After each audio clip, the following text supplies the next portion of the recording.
Depuis quelques années, de nombreux artistes locaux se sont lancés dans la mode. Créateurs ou stylistes, beaucoup s'inspirent de la culture et de l'environnement du Fénouin. C'est le cas de Kohei Le Vert.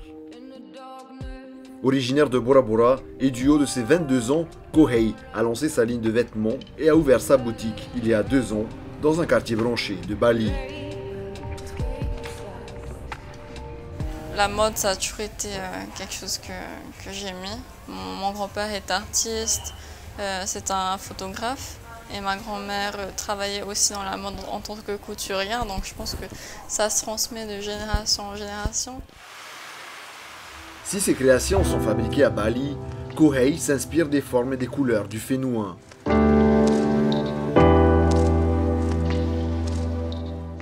Et on débute notre visite avec la fabrication des modèles. J'amène mes sketchs, mes dessins, avec ma pattern designer qui s'appelle Dea. Et je lui explique un petit peu ce que je veux. On voit toutes les tailles, tout ce qu'il y a d'important pour le design. Ensuite, elle va tout découper sur du papier pour faire ma taille standard. Et puis après, je lui explique avec quel tissu j'aimerais bien qu'elle fasse mon premier modèle. Ok, donc ici, c'est mon deuxième atelier. C'est là où on va découper tous les modèles que j'ai confirmés. En fait, c'est exactement le même modèle que cette robe-là que je porte et que je fais dans un différent imprimé. Donc je fabrique mes propres tissus. Je ne vais pas au magasin et je choisis, ok, j'aimerais bien avoir cet imprimé ou cet imprimé là. Je dessine et puis je le dessine, ensuite je l'envoie à quelqu'un qui peut me faire le fichier pour pouvoir passer à l'impression. Et c'est vraiment un travail très long et c'est très très technique et ça met du temps. Il ne faut pas croire que voilà, du jour au lendemain, tu veux faire une marque, tu fais des vêtements et ça se fait comme ça. C'est vraiment énormément de travail, énormément de recherche.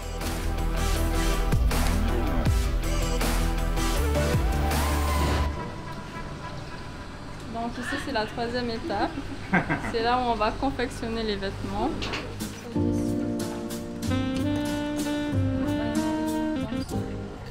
Le troisième atelier, là où je fais faire fabriquer, donc coudre tous mes différents modèles. Ensuite, ça passe à toutes les finitions, donc les petits tags, les petits tissus, les petits fils qu'il faut découper.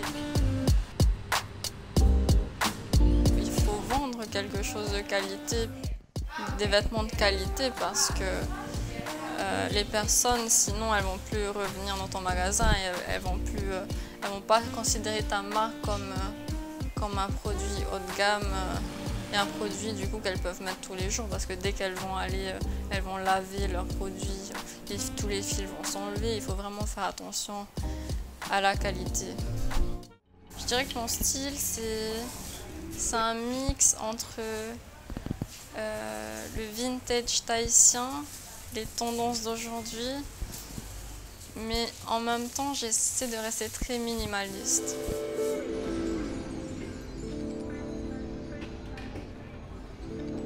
J'essaie de mixer en fait les tendances d'aujourd'hui et aussi les coupes et les imprimés tahitiens pour que je puisse toucher le marché international mais aussi le marché local à Tahiti.